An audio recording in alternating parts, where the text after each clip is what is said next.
The plow blade had cracked clean through on the worst possible morning, 3 days before the frost would set in and seal the earth like iron, and Nathan Thatcher stood in his field staring at the broken halves in his hands as though they were the pieces of his entire future. He was 26 years old, broad-shouldered in the way that comes not from vanity, but from years of hauling water, splitting wood, and turning soil that did not want to be turned.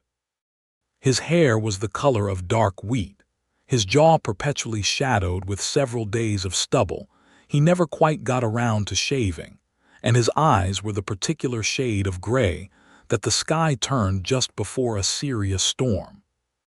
He had come to the Thornfield Valley 3 years ago with little more than a mule, a seed chest, and the deed to 40 acres that everyone in the nearby town of Millhaven had told him was not worth the paper it was written on. They had not been entirely wrong.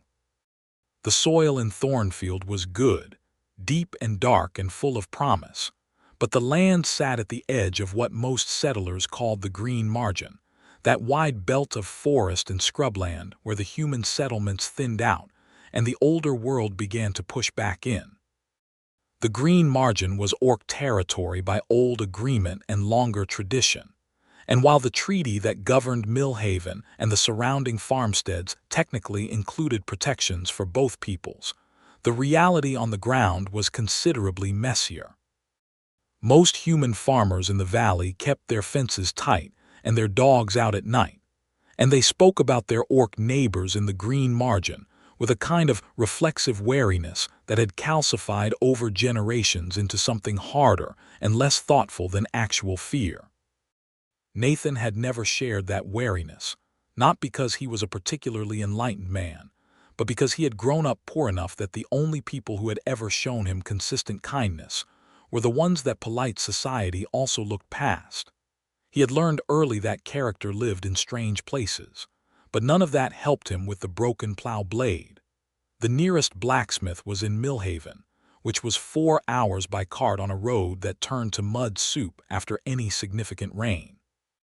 The rain had come 2 days ago and had not stopped until this morning, which meant 4 hours of cart travel was now closer to 7, and 7 hours meant he would not return until well after dark. And in the dark, the temperature dropped fast enough this time of year to make the ground unworkable by morning. He needed this field turned today. He stood there for a long moment, the broken blade in his hands, the mule Biscuit watching him from the fence post with that particular expression of patient animal wisdom that felt, in this moment, like mockery. The morning light was pale gold through the tree line to the east. The smell of wet earth and pine resin was in everything. He was still standing there, turning over bad options in his mind when he heard the sound. It was a rhythmic, metallic ringing, steady and purposeful, coming from the direction of the tree line at the south edge of his property. Not the random clanging of something falling or breaking, but the deliberate, measured sound of metal working metal. Someone was using a hammer on an anvil, or something close enough to an anvil to produce that clean, resonant tone. Nathan set the broken plow halves against the fence post and walked toward the sound. He found her in the narrow clearing just inside the tree line, where an enormous gray boulder jutted up from the earth at an angle that made one flat face of it almost perfectly horizontal, like a table set by nature. She had a small portable forge set up there, the kind made from clay-packed iron that could be broken down and carried, with a hand bellows and a short stack of hardwood charcoal burning low and orange. She was bent over the boulder table with a ball-peen hammer in one hand, and a piece of worked iron held steady with a pair of long-handled tongs in the other, and she was shaping the iron with the calm, certain strikes of someone who had been doing this exact thing for a very long time. She was an Orc woman. She stood perhaps an inch taller than Nathan, which would put her at just under 6 feet, though it was difficult to judge precisely because she was bent to her work. Her skin was a deep, warm green, the color of new pine needles in full summer, and her hair was very dark, almost black, pulled back from her face in a practical series of tight braids that were wound at the base of her neck with a strip of dark leather. Her tusks were modest by orc standards, curving up from her lower jaw just far enough to be visible when she was not speaking, and they were clean and well kept. Her hands, despite the heavy work, were lean and precise, and her arms below her rolled sleeves showed the kind of muscle that spoke to years of real physical labor. She wore a practical frontier outfit, thick canvas trousers in dark brown, a heavy linen shirt with the sleeves pushed past her elbows, and a leather apron blackened with forge work over all of it. She was, Nathan thought with a slight shock of honesty, he was not entirely prepared for, remarkably beautiful. Not in the decorative way that portraits in the town hall showed beauty, but in the way that a well-made tool was beautiful, or a river in full current, something functional and powerful and entirely itself. She had not looked up yet. "I did not know anyone was working back here," Nathan said, because it seemed like the only honest thing to open with. She looked up then. Her eyes were a very dark amber, the color of old honey, and they moved across him quickly with the assessment of someone who had learned to read a person's intentions before their words caught up. "Your land?" she asked. Her voice was lower than he expected, with a slight roughness to it, not unpleasant, more like the sound of wood that has been sanded close but not quite smooth. "Yes," he said. "But the clearing is just inside the tree line, so technically, I know where the boundary is," she said, not unkindly but precisely. "I have been working here 6 days. I will be done by the end of the week." "I am not here to chase you off," Nathan said quickly. "I came because I heard the hammering." He held up the 2 pieces of the broken plow blade. "I need this fixed, today if it is possible." She looked at the broken blade for a moment, then set down her tongs and hammer and walked over to him, wiping her hands on her apron. She took the 2 pieces from him without asking permission and held them up in the light, turning them, examining the break.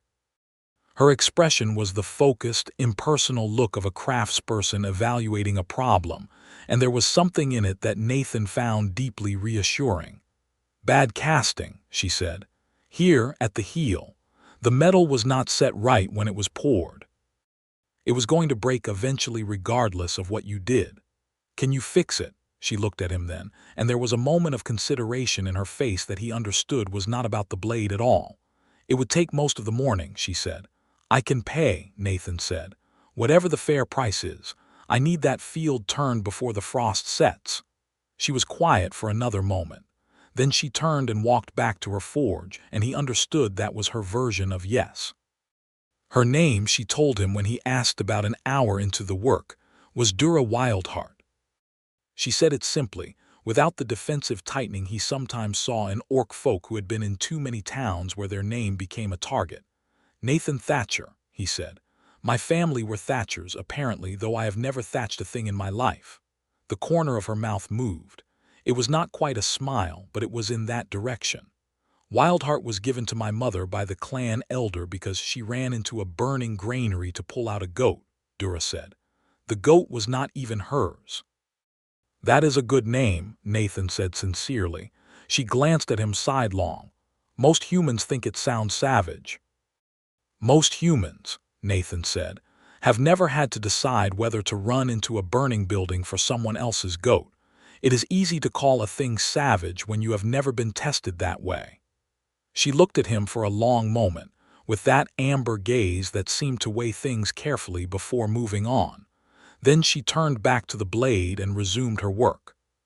She heated the iron until it was orange bright, then set the 2 halves together on the boulder and began to work them with a skill that Nathan found genuinely impressive to watch. She knew exactly where to strike, how hard, at what angle, and she worked with an economy of motion that spoke to deep mastery. She did not waste a single blow.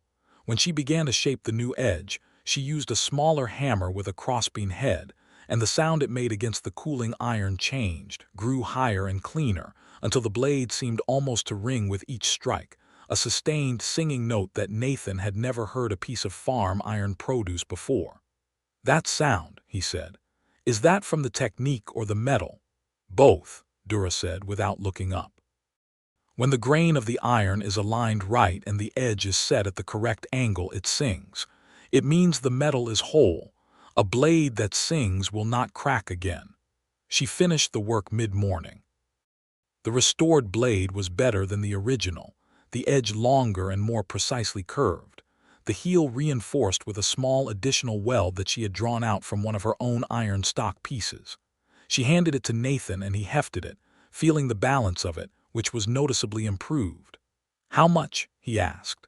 She named a price that was lower than what the Millhaven smith would have charged for a repair of half this quality. Nathan paid it without haggling, which seemed to surprise her slightly. "You did good work," he said.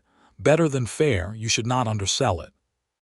Better to be paid less than to haggle with someone who decides the price is too high because of who said it, she said, with a flatness that was not self-pity but rather a plainly stated fact about the world she moved through.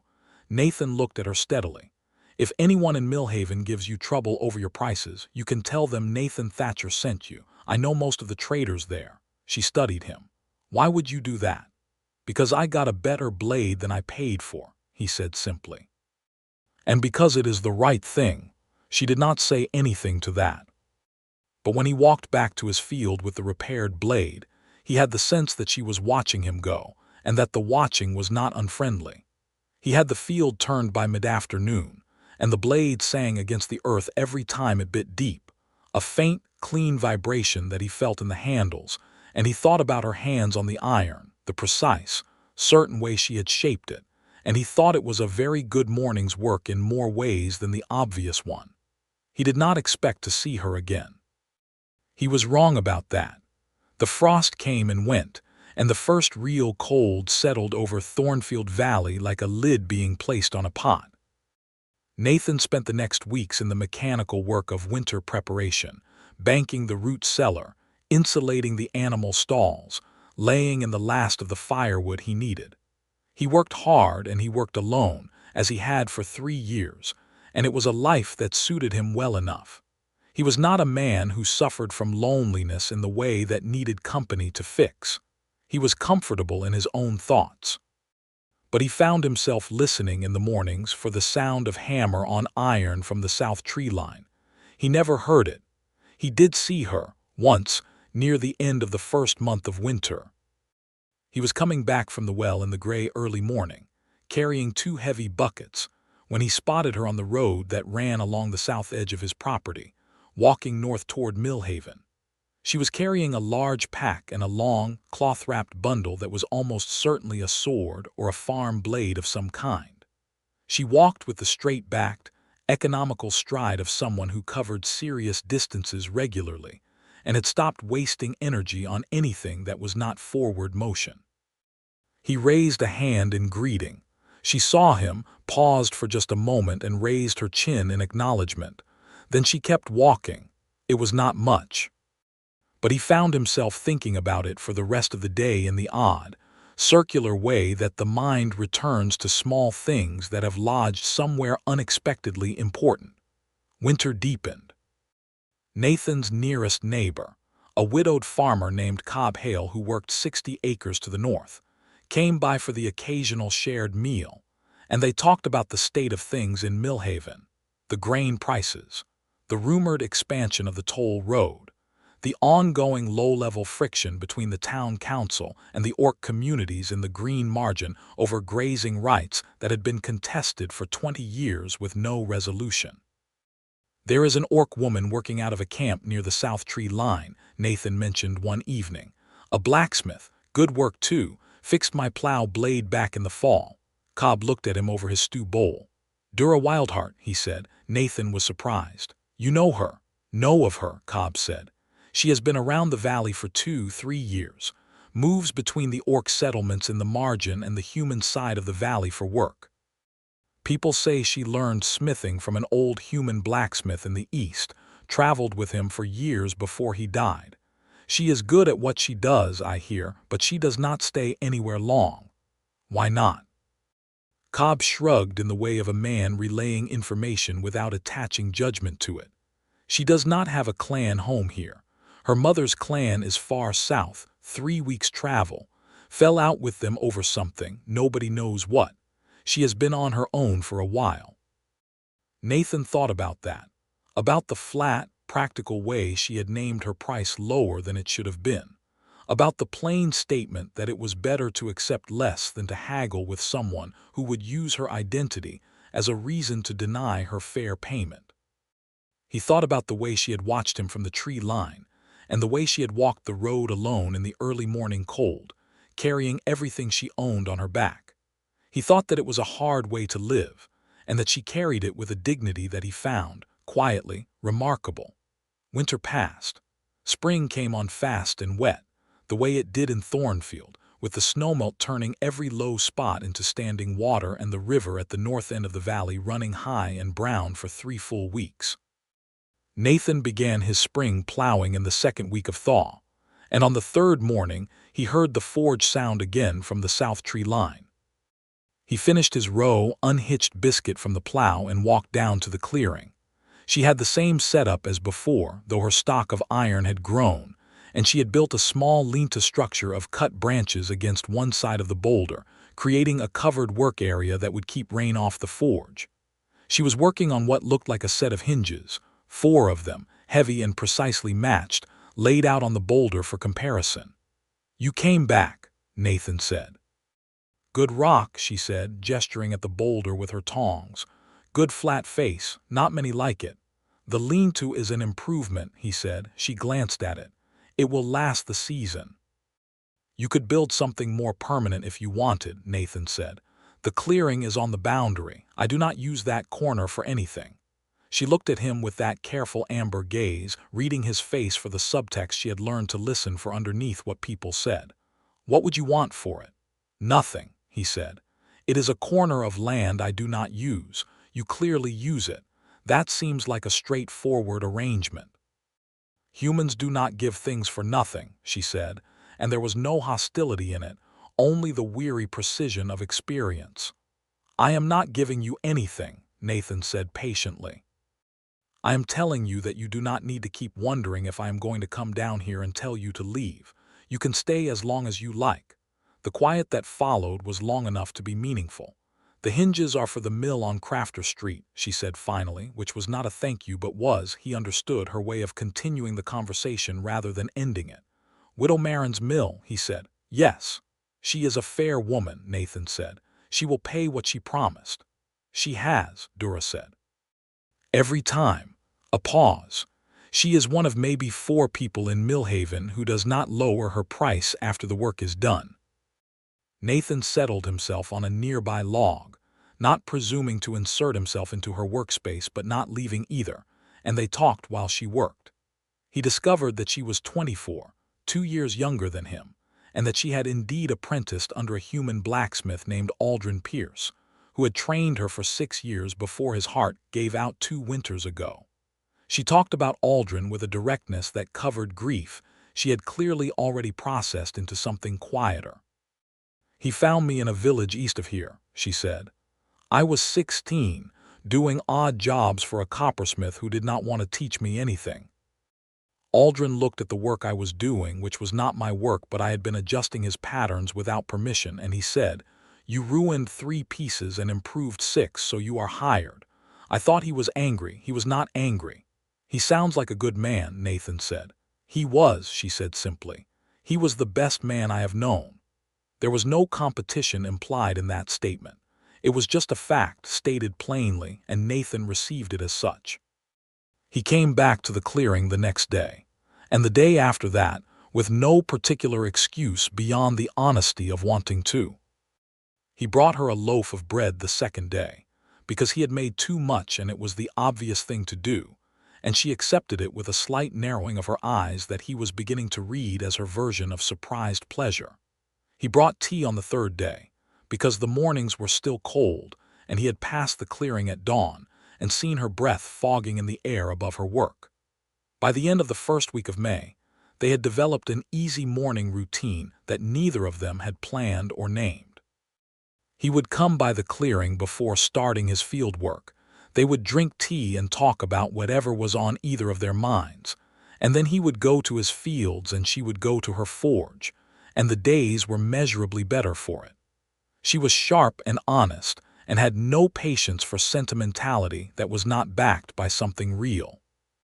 She had opinions about iron metallurgy and grain storage, and the political situation in the valley, and the proper way to smoke a ham. And all her opinions were grounded in actual observation, rather than received wisdom. She was occasionally funny in a very dry, understated way that caught Nathan off guard the first few times, and then became one of his favorite things about her. She was also, he noticed, very careful about what she showed him. The warmth was always present but never unguarded, and he had the impression of a person who had learned to build carefully after building on uncertain ground too many times. He was patient with that. He was, by nature and by years of farming, a patient man. "You watch the sky a lot," she said one morning, not looking up from her work. "Farmers have to," he said. "The sky tells you things. What is it telling you today?" He looked up. The clouds were long and layered, moving from the west with a particular heaviness. "Rain tonight probably, could be heavy. The river is still high from the snowmelt, so if it is heavy we might see flooding in the north field." She considered that. Your low field, the one with the ditch along the east side. She had been observant enough of his property to know the layout of his fields. He found that detail quietly significant. "That is the one," he said. "The ditch needs deepening," she said. "I noticed last week the water in it was standing instead of moving. It will not carry enough volume if the rain is heavy." He had noticed the same thing and had been meaning to address it for 2 weeks, but there were only so many hours in a day when you worked a farm alone. "I will dig it out this afternoon," he said. She was quiet for a moment. "I am waiting on iron stock to finish the hinges. I have nothing to do this afternoon." He looked at her. "Two people with 2 spades," she said, with the slightly challenging directness of someone who had learned to offer help in a way that did not sound like charity, because charity could be refused, "can do in 2 hours what one person does in 4. "That is true," Nathan said. "I have an extra spade." They dug the ditch that afternoon, working in a comfortable parallel that required almost no words. She was strong and efficient and did not pace herself the way an unfamiliar laborer might, uncertain of how long the work would last. She worked as though she had always known exactly how much ground she needed to cover and was simply covering it. The rain came in the evening, heavy as predicted, and the ditch ran clear and strong and kept the low field dry. Nathan made supper that night and he asked her, as naturally as he could, if she wanted to stay for it. She stood in the doorway of his cabin for a moment, the rain falling behind her, and looked at the inside of it with an expression he could not quite read. His cabin was rough but not poor. He had built it himself in the first year, square-cornered and solid, with a large stone fireplace that heated the single main room well, and he had added a back room and a covered porch in the second year. The inside was clean, which was perhaps unusual for a man living alone, and there were small personal touches, a shelf of books, a carved wooden bowl he had made himself over a slow winter week, a dried bundle of lavender that he had traded a neighbor for because it smelled good. "You read," she said, looking at the bookshelf.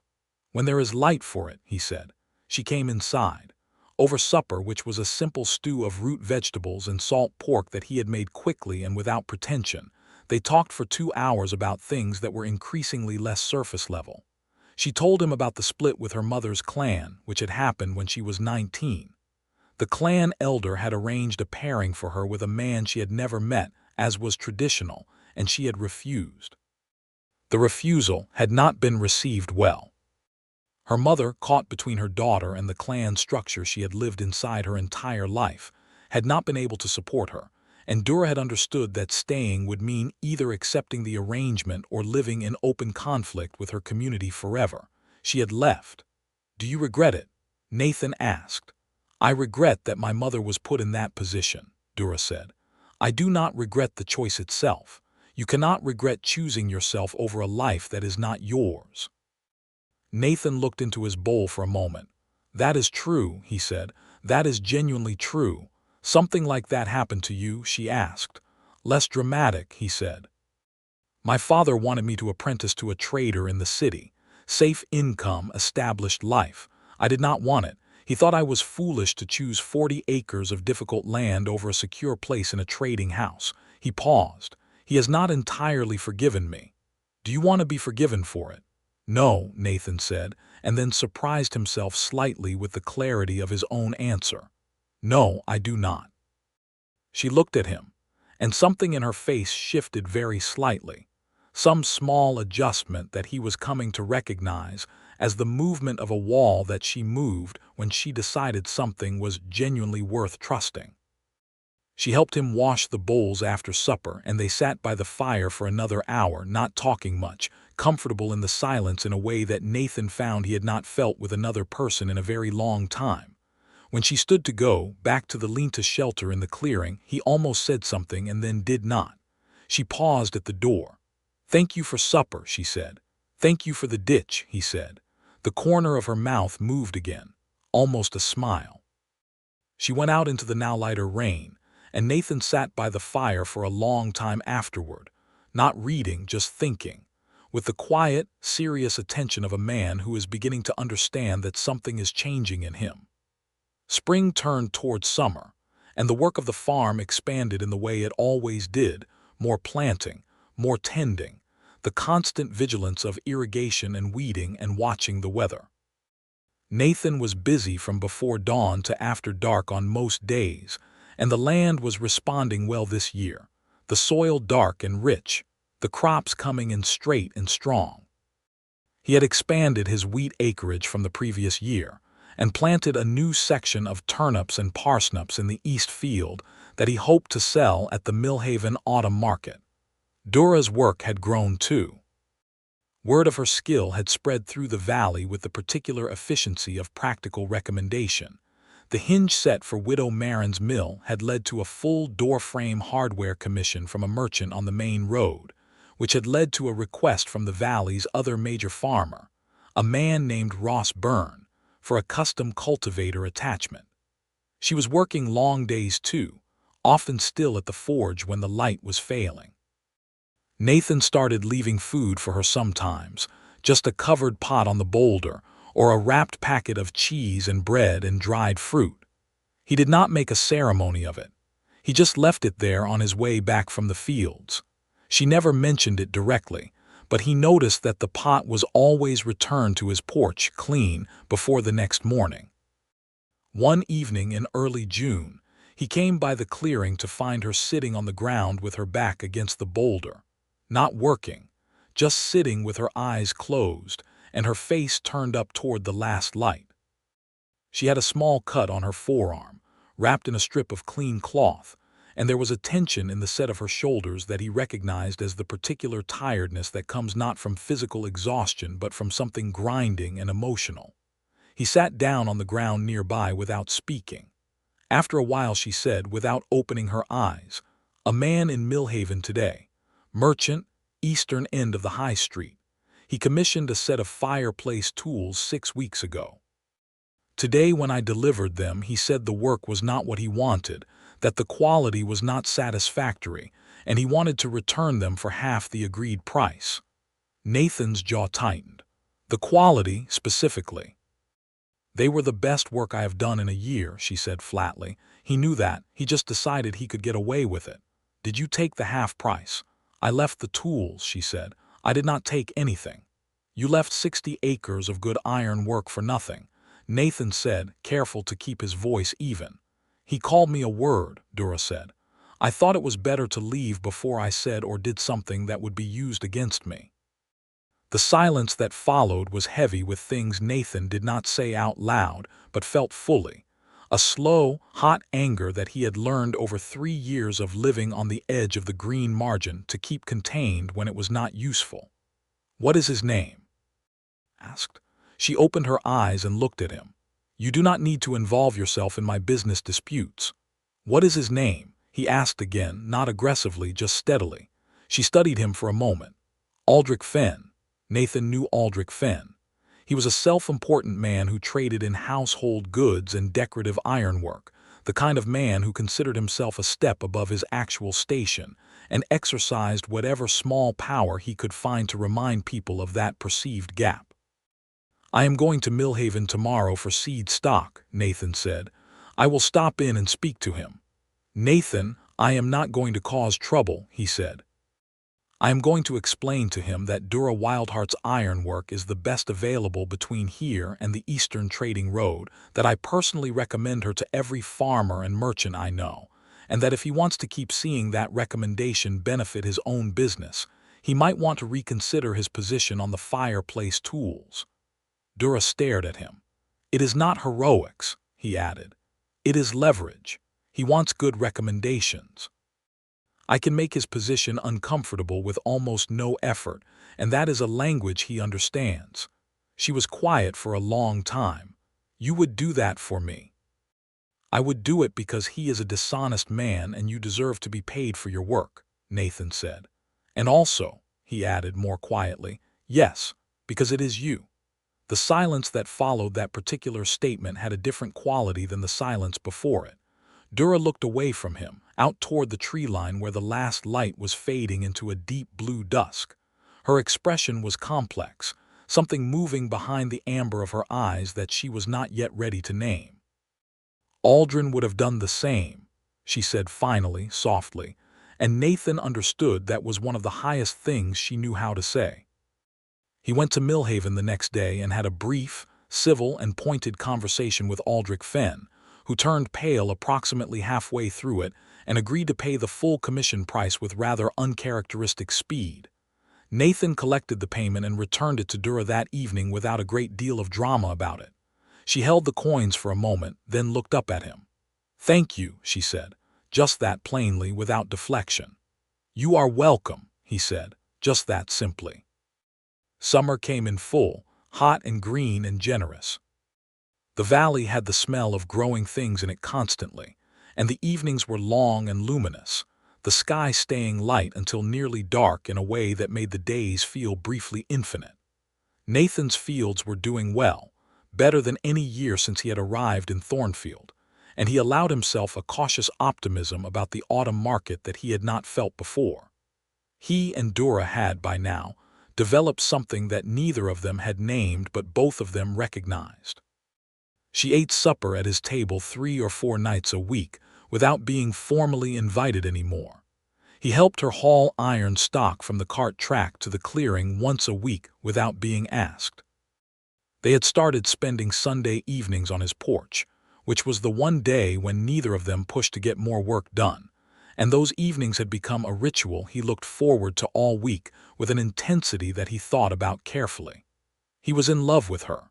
He had arrived at this conclusion with the same methodical honesty that he brought to everything else, examining the evidence and finding it overwhelming. He thought about her constantly when she was not present. When something happened in his day, his first instinct was to tell her. When he read something interesting in one of his books, he set it aside to read to her. When she laughed, which was rare and private and almost always surprised out of her by something genuinely unexpected, it felt like an event of considerable importance. But he was also deeply aware of the care required here. Dura had been hurt by systems that claimed her without asking, by an arranged pairing she had not wanted, by years of being undervalued and maneuvered around. She had built her independence at real cost, and the last thing he wanted to do was make her feel that his care for her was another form of claim, another force pulling at her toward a shape she had not chosen. So he waited. He was there, completely and consistently, and he let her see that, but he waited. One Sunday evening in mid-July, they were on the porch watching a thunderstorm move across the valley from the west, one of those beautiful summer storms that is all light and drama, but brings needed rain with it. The lightning was far enough away to be spectacular without being threatening, and the smell of petrichor was already in the air. Dura was sitting with her knees drawn up, her arms wrapped around them, watching the lightning. She had washed the forge work from her hands and face, and in the evening light she looked younger, the perpetual focused tension of her working face softened by the stillness. "I have been thinking," she said without preamble. "About what?" Nathan asked. "About whether to tell you something," she said. He waited. "When Aldrin died," she said, I thought the hardest part would be finding work without his name behind me. He had a reputation. People trusted his work, and by extension they trusted me when I was with him. I thought being alone would mean being invisible. But it was not the hardest part, Nathan said quietly. It was not, she agreed. The hardest part was that there was no one anymore for whom my day mattered. I could have an extraordinary day or a terrible day, and it made no difference because there was no one waiting to hear about it. She paused. I had not understood before Aldrin how much of living is made of that. Being witnessed. The thunder rolled across the valley.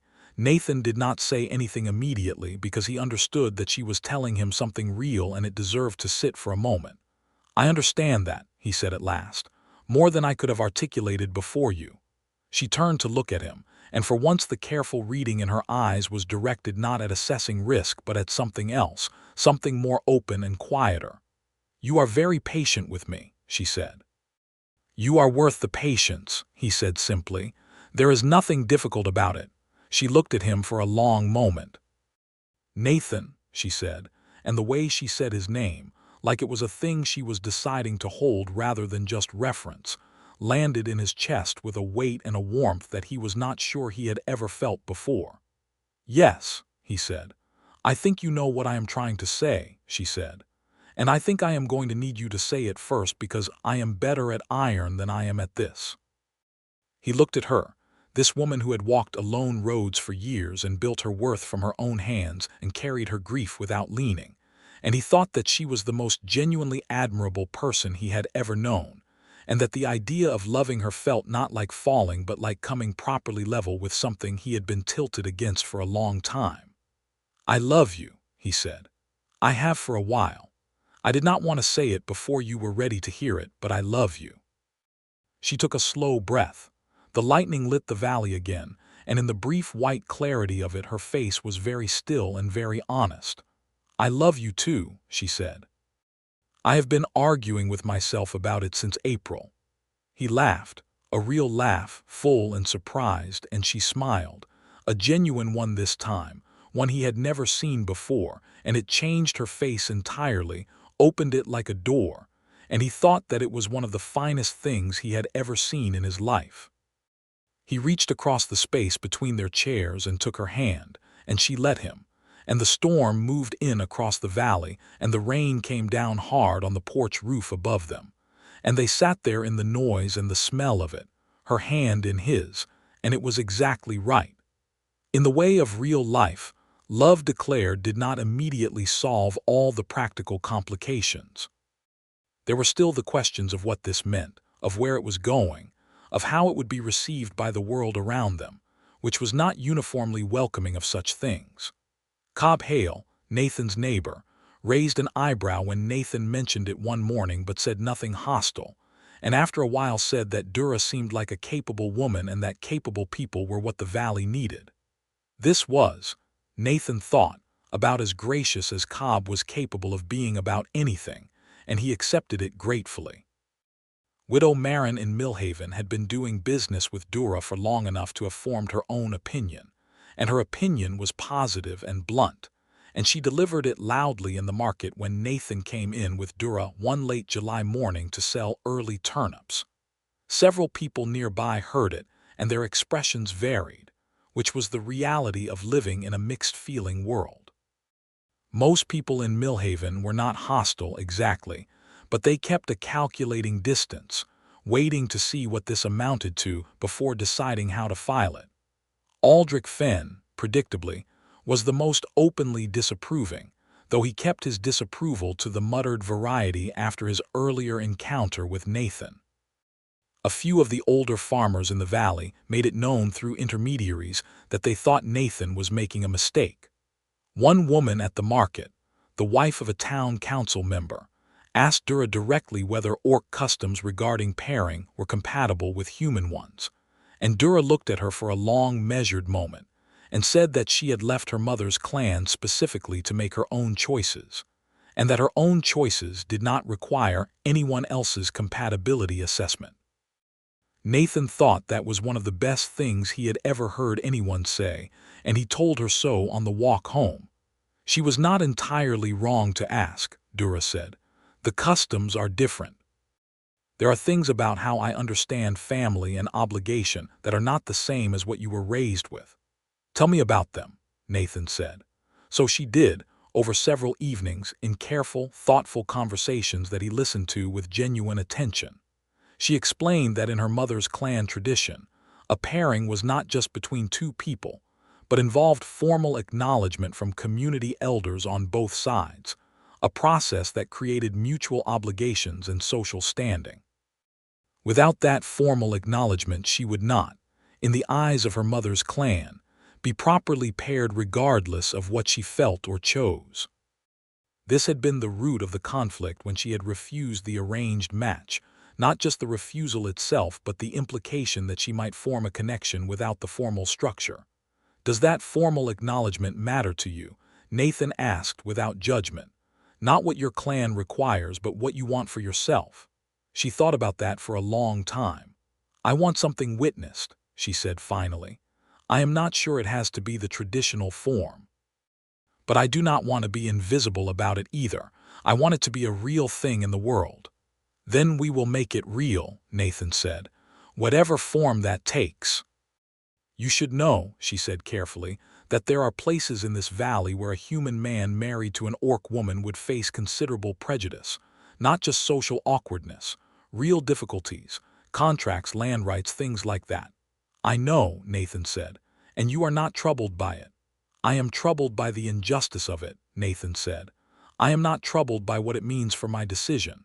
She looked at him with that long, weighing gaze. Then she nodded once, slowly, the way she nodded when something had genuinely passed her internal assessment, and she was prepared to invest in it fully. They began to speak about the future with increasing concreteness as summer moved toward autumn. The lean-to in the clearing was not appropriate for a proper workspace, and the work was growing beyond it. Dura had enough commissions now to justify a real smithy, a building with proper ventilation, a fixed forge, a real anvil rather than the portable setup. Nathan proposed building it on the southeast corner of his property, where the clearing naturally opened up and there was access to the cart track for deliveries and pickups. That is a significant building, Dura said. A forge that size with the materials would cost. I have had 3 good harvest years, Nathan said. The autumn market this year will be strong. I have been saving for a water-powered mill wheel for the grain, but the smithy is a better use for now. I will pay you back from the commissions, Dura said immediately. You do not have to, he said. I want to, she said firmly. It will be my smithy. I want it to be built with my money, not given to me. He understood that completely. Then we will keep a record and you will pay me back as the work pays you, without interest and without deadline. She held his gaze. Agreed. They started building the smithy in September after the main harvest was in. Nathan was a reasonably capable builder, and he recruited Cobb Hale for the heavy framing work. And Dura proved to be an unexpectedly skilled carpenter alongside her metalwork, precise and methodical with wood as well as iron. They worked on it in the evenings, and on the 1 day a week they could afford to take from other work, and it went up over 4 weeks in the crisping autumn air, a solid stone and timber structure with a clay-plastered interior, a proper double-chimney forge against the north wall, and wide double doors on the south side that opened to the cart track. When it was done, Dura stood in the open doorway for a long time looking in at it. Nathan stood beside her. It is yours, he said. She swallowed. He could see the effort of it, the containment of something that wanted to be larger than she was accustomed to allowing herself to show. It is mine, she said quietly. And then, almost to herself, I have never owned a building before. He reached over and took her hand, and she gripped his back with a strength that told him everything she was not saying. They formalized their pairing that autumn, in a ceremony that was not quite human tradition and not quite orc tradition, but something they had constructed together with help from widow Marin, who turned out to have officiated at 3 previous non-traditional unions in her 60 years, and approached the task with the brisk competence of someone who found bureaucratic custom less important than genuine human intention. The ceremony was small. Cobb Hale came. The widow Marin came. A young orc trader named Seth, who had been one of Dura's occasional companions in the valley, came and wept openly, which embarrassed him visibly and touched everyone else. Two older farmers who had shifted their initial wariness into something resembling respect over the summer came and stood at the back and said little but were present, which Nathan thought mattered. They stood in front of the open smithy doors in the October light, with the forge lit inside and throwing warmth out into the cool air, and Widow Marin spoke about commitment and witness, and the weight of choosing a person fully and without reservation, and Nathan and Dura spoke to each other in words they had written themselves. Nathan said that she had come into his life through the sound of honest work and had never stopped being exactly what she was, and that he wanted to spend his life being worthy of her trust. Dura said that she had spent years learning to need nothing she could not carry herself, and that loving him was the first time she had understood that choosing to need someone was not weakness, but the specific courage it actually took. Widow Marin declared them joined. Seth wept again. Cobb Hale shook Nathan's hand with a grip that expressed more than he would ever say out loud, and then turned to Dura and shook her hand too, which Nathan saw was a decision Cobb had prepared himself for and felt was right, and he appreciated it more than Cobb would ever know. That evening, after the guests were gone, they sat in the smithy beside the cooling forge, shoulder to shoulder on the wooden bench Nathan had built along the south wall, and the autumn dark came down outside the open doors. "We are married," Dura said, as though testing the word's weight. "We are," Nathan said. "That is still a strange thing to hold in my mind," she said. "Not bad strange, just large." "Yes," he said, "large is the right word." She leaned her head against his shoulder, which was something she had never done before, and the newness of it, the trust in it, was the most significant thing he had felt all day, which was saying a great deal given the day they had had. "I want to write to my mother," she said quietly. He was quiet for a moment. "You should," he said. "Whatever she says back, you should." "She might not say anything back," Dura said. "Yes," he said, "but you should write it anyway." "Not for her, for you." She was quiet for a while. "You know," she said finally, "Aldrin used to tell me that the sign of good iron is that it holds its shape under pressure without becoming brittle. He said that was what you looked for, in metal and in people." She turned her head slightly to look up at him. "I think you might be good iron, Nathan Thatcher." He looked down at her, this woman he had married, this complicated and brilliant and quietly tender person who had walked her own road so long and so alone, and he felt something enormous and settled moving in his chest. "I learned it from watching someone who definitely was," he said. She made a sound that was not quite a laugh but was related to one, and she settled more firmly against his shoulder, and the forge warmth faded slowly, and the stars came out over the valley, and the autumn night was cold and clear and full of the smell of ending seasons. The first winter of their marriage was close and quiet and good. They were together in the farmhouse now, which required some adjustment to spaces that had been organized around one person's rhythms and now needed to accommodate two. This was less friction than negotiation, an ongoing conversation about where things lived and when the fire should be banked for the night, and what time constituted a reasonable hour to get up in the morning. And the conversation was genuinely fun in a way Nathan had not expected, shot through with the particular humor of two people who are learning each other's specific and sometimes absurd particularities. Dura put her tools with an exactness that bordered on religious. Each hammer had a specific peg on the smithy wall, and she tracked them with an awareness that Nathan could only describe as peripheral vision for iron.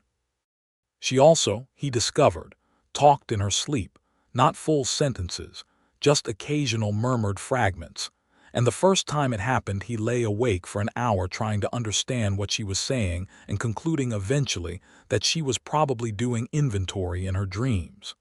She discovered that he had a habit of leaving books open face down, which she found physically painful to witness.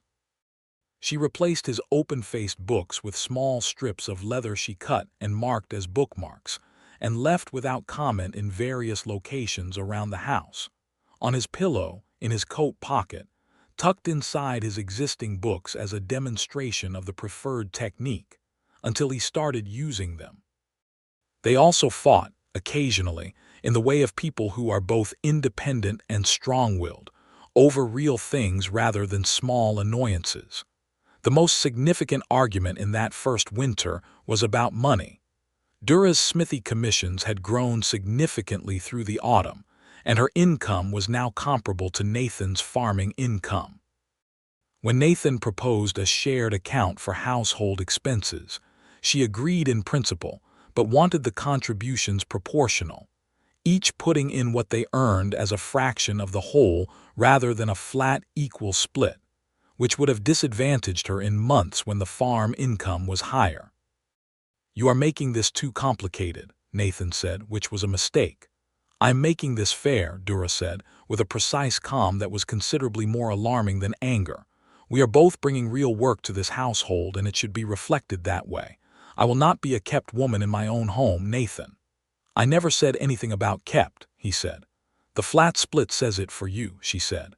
"When your farm income is 3 times my forge income and we split equally, what is the implication?" He thought about it and realized she was right.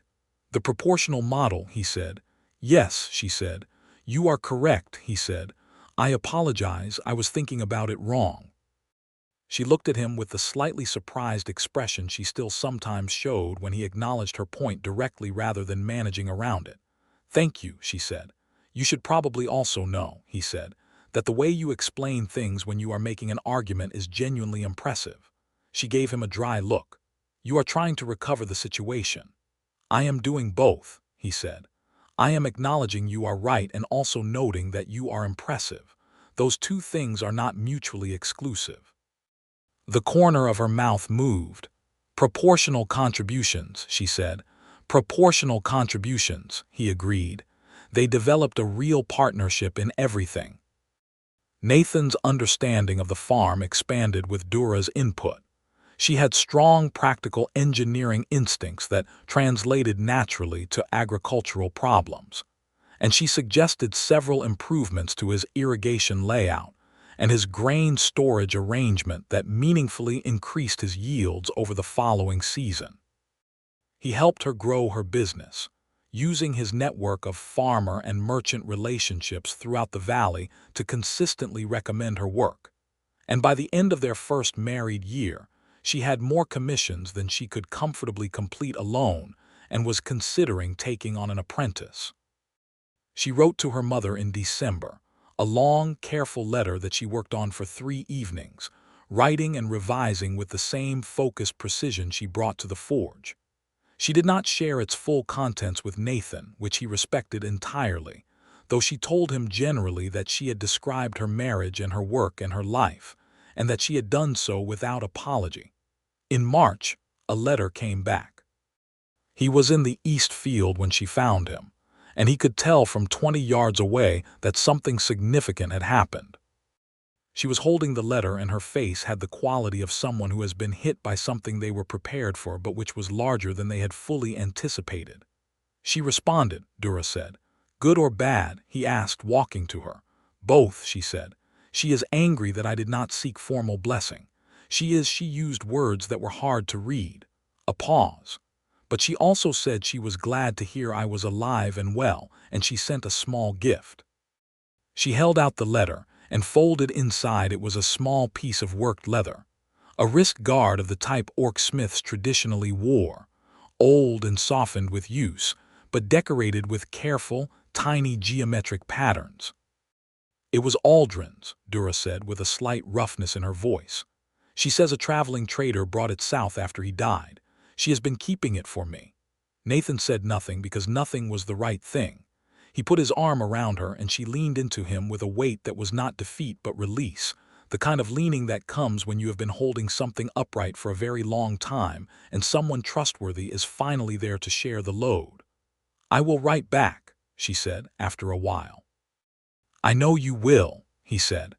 The correspondence with her mother continued, slowly and carefully, over the following years. It did not resolve into an easy reconciliation, because the distance, both geographical and cultural, was real. But it moved incrementally towards something that could be called understanding if not full approval, and for Dura that was worth more than nothing and worth everything it cost. 2 years into their marriage, Dura became pregnant.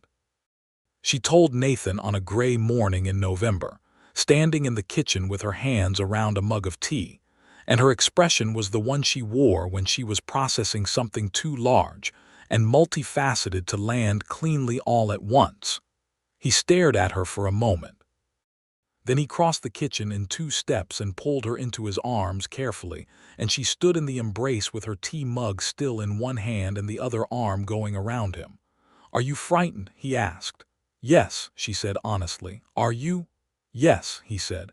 "Absolutely." She made a sound that was part laugh and part something more tender. "Good," she said. "At least we are frightened together."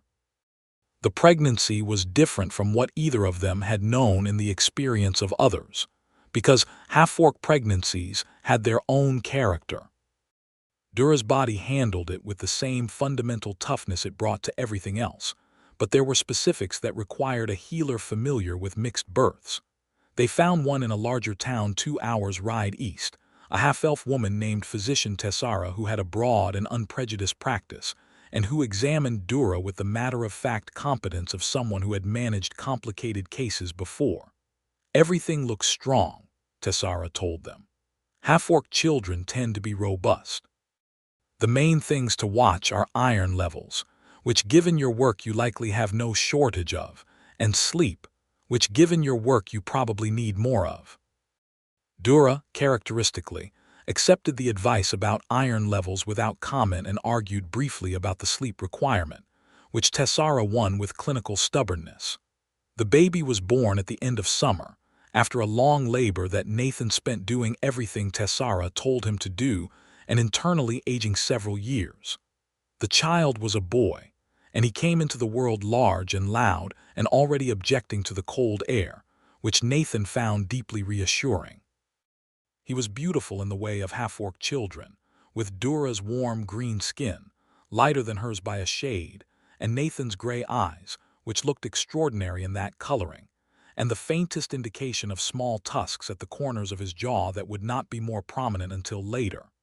He had Dura's serious expression from the first day, which made Nathan laugh every time he saw it because it was so immediately and completely her. They named him Pierce for Aldrin. Cobb Hale came by the 3rd day to see the baby, and held him with the careful, surprised gentleness of a man who had never had children, but found them more interesting than he had expected, and said that the boy had good hands, which was possibly the highest praise Cobb could extend. Widow Marin sent a basket of preserved goods and a blanket she had apparently made herself, which everyone who knew her found remarkable because no one had previously suspected her of knitting.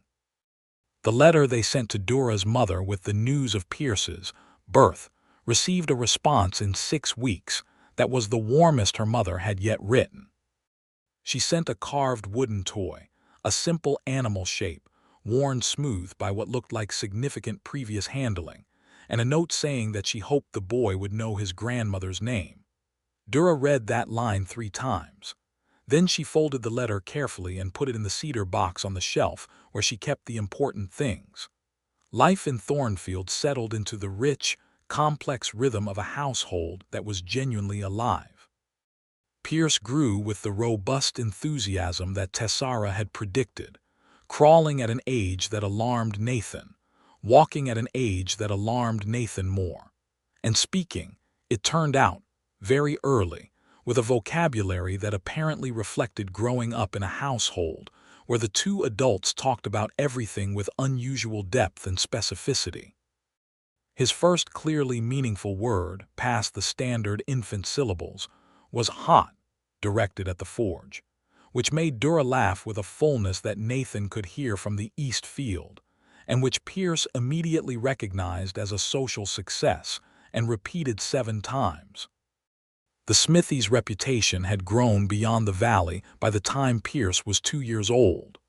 Dura had taken on an apprentice, a human girl named Merritt from the south end of Millhaven, whose father was a blacksmith himself, and who had recognized in his daughter a capability that he, to his credit, had not suppressed despite the tradition of not apprenticing women to the trade. Merritt was 15 when she started, quiet and watchful and sharply observant, and Dura taught her with the same directness and genuine investment that Aldrin had brought to her own education. It was not always smooth. There were people in the valley and in Millhaven who made their discomfort with the Thatcher household known in various low-level ways: the turned shoulder at market, the occasional comment audible at the edge of hearing, the small acts of discourtesy that were individually dismissible but collectively built a kind of friction. Nathan addressed them as he could, with the economic and social leverage he had built over 8 years in the valley, firmly and without drama. Dura addressed them with a calm precision that was more effective than hostility would have been, because it gave people nothing to escalate against. Pierce, growing up in the middle of all of it, absorbed a particular kind of worldliness. He knew early that he was different from both orc children and human children, and that this difference attracted attention of varying types. He handled it with a combination of his mother's stillness and his father's warmth that was entirely his own, and the children he befriended, of whom there were several and of both species, seemed to follow his lead in simply accepting the world as it was rather than fighting it at every turn. When Pierce was 4, Dura became pregnant again. This time she was less frightened and more, she told Nathan, simply tired at the idea of the sleep deprivation, which she now understood more fully than she had the first time. "You handled the first one magnificently," he said. "You are looking at me like I am going to argue with that assessment," she said. "I am preemptively noting your strength in case you try to tell me you are not managing well," he said. "You are always managing better than you give yourself credit for." She considered this. "You have become more strategic in how you compliment me," she observed. "You are perceptive," he said, "and also magnificent." "You are incorrigible," she said, but she was almost smiling, and that almost smile had become, over 6 years of marriage, the thing he still noticed and still counted as a small, private joy. The second child was also a boy. They named him Aldrin, which made Dura very quiet for a while after the naming, in the way of someone holding something precious. Aldrin was different from Pierce from the start, more immediately demonstrative, quicker to laugh, with Nathan's easy warmth and Dura's sharp eyes, and a particular interest in everything that made noise, which in a household next to a working smithy provided ample subject matter. Pierce, for his part, became an excellent older brother through the simple mechanism of taking the role seriously in the way he took everything seriously. He taught Aldrin things with a patience that Nathan recognized as coming directly from his own habits, and watched his younger brother with a constant peripheral attention that Dura recognized, with some emotion, as a version of the awareness she applied to her tools.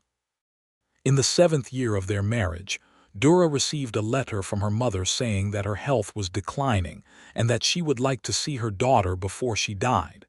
The discussion about what to do lasted one evening. "I will go," Dura said. "Obviously," Nathan said, "the question is only whether you go alone or whether we all go." She looked at him. "Your mother should know her grandsons," he said, "and I would like to meet her if she will receive me." "She may not be kind to you," Dura said carefully. "I know," he said. "That is her right. I would still like to go." They arranged the farm with Cobb Hale's help, who had become over the years something closer to family than neighbor, gruff and practical and genuinely fond of the children.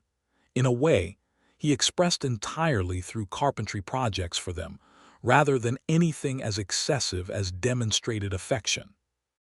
They left Merritt in charge of the smithy, which she was entirely capable of managing, having been apprenticed for nearly 3 years now and grown into a genuine craftsperson. The journey south took 12 days, through country that became gradually wilder and less like the human-settled valley they had left. Dura navigated it with the confidence of someone who had traveled it alone before, and with an additional quality that Nathan recognized as something carefully personal, the quality of going home, even a home she had left on difficult terms. Her mother's clan was smaller than Nathan had imagined, a close community of perhaps 60 people in a permanent settlement built into and around a forested hillside, the structures half buried for warmth and connected by covered walkways. The orcs who came out to see them as they arrived looked at Nathan and the two half-orc children with expressions that ranged from curious to reserved to, in one older man's case, openly hostile. Dura's mother, whose name was Wildheart, was old and small in the way that strong people become when their bodies finally begin to surrender the terms of decades of hard use. She sat in a chair by a large window with the light on her face and watched them come in, and when her eyes found Dura they did something complicated and wordless that Nathan watched carefully and did not presume to interpret. Dura crossed the room and sat down next to her mother, and they spoke in their own language for a while, low and private. Nathan sat on the other side of the room with Pierce and young Aldrin, who were behaving with the focused good behavior of children who understood without being told that this situation required it. At one point Dura's mother looked across the room at Nathan with an assessment that he received steadily, meeting her gaze without aggression or apology. She said something to Dura. Dura replied. Another exchange, and then Dura looked at Nathan. She wants to know, Dura said, what kind of land you farm. South Thornfield Valley, Nathan said. 47 acres now. Good wheat land, some turnips and parsnips in the east field, a spring-fed well. Dura translated. Her mother listened, and then said something that had an interrogative quality to it. She asks if you care for it properly, Dura said, and there was a particular quality to how she translated it, a care that made Nathan think the question carried more weight than the words alone. I try to, Nathan said.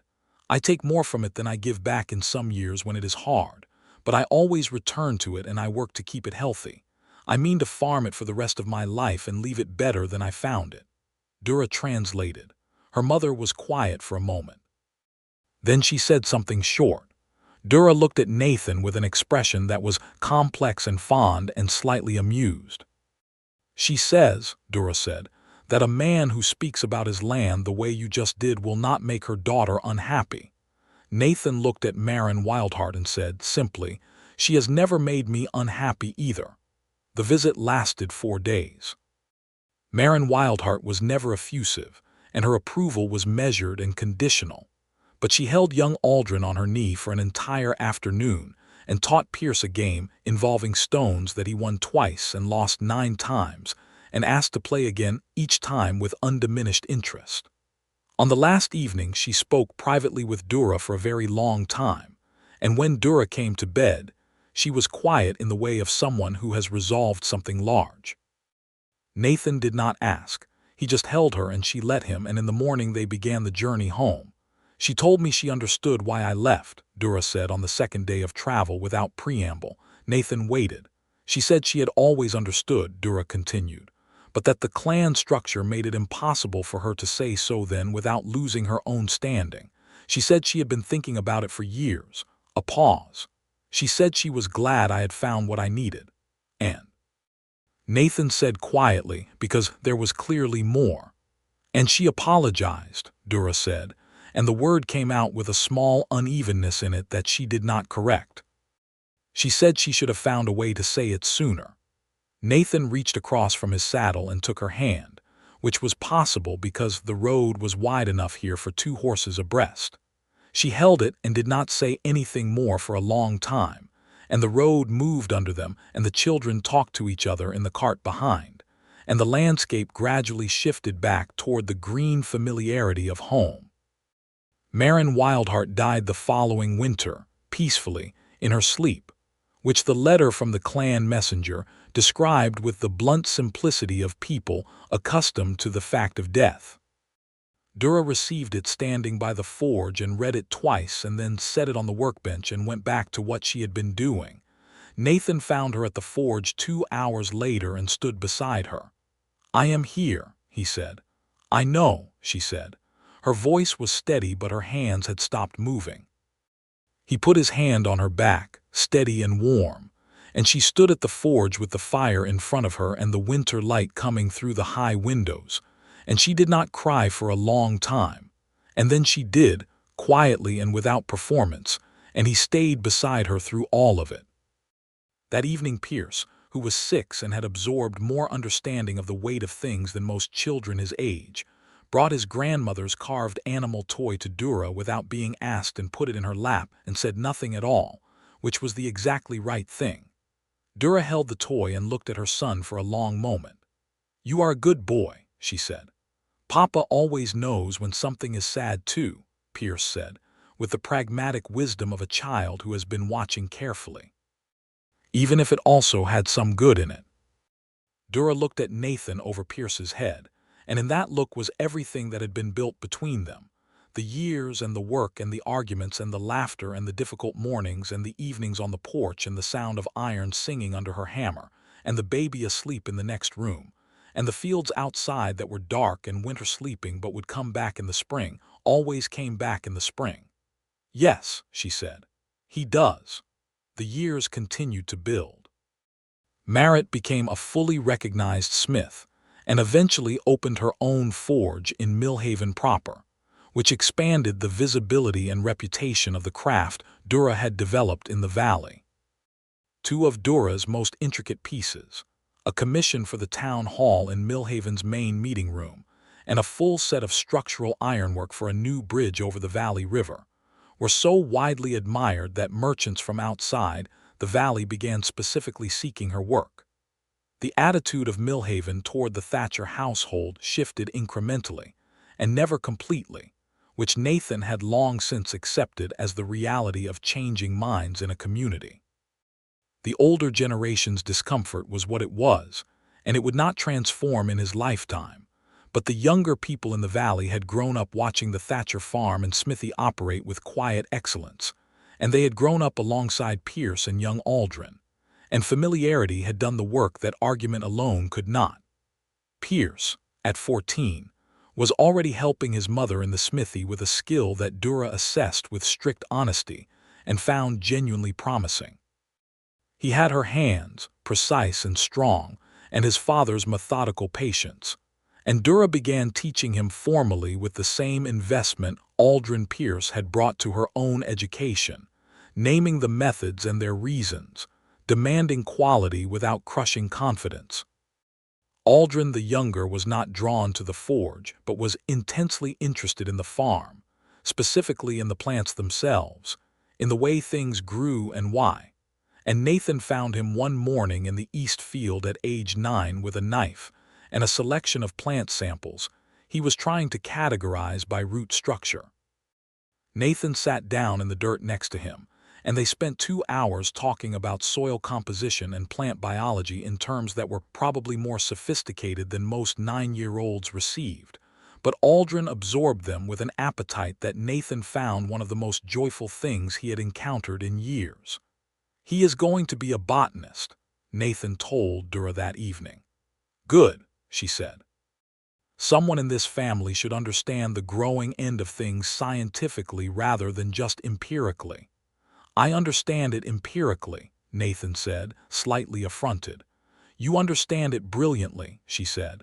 "But empirically, Aldrin is going to understand it from first principles."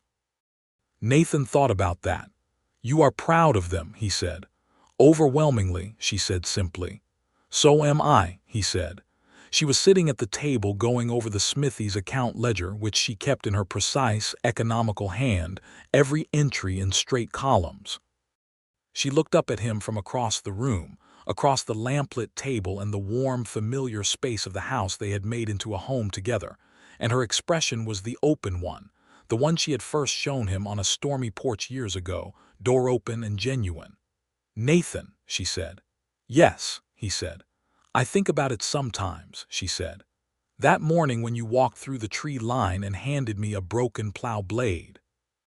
"I think about it too," he said. "I was going to finish the hinges and move on," she said. "That was my plan, finish the commission and move to the next valley." "I know," he said. "I was so sure I was only passing through," she said with a slight wonder at it. "You were," he said. "And then you were not." He crossed the room and sat across the table from her, the ledger between them with its columns of careful numbers, all the evidence of a life built with real hands and real intent. "I am very glad you were not." She looked at him steadily, this woman who had sharpened his plow blade until it sang, and in doing so had, without knowing it, changed the entire shape of his life.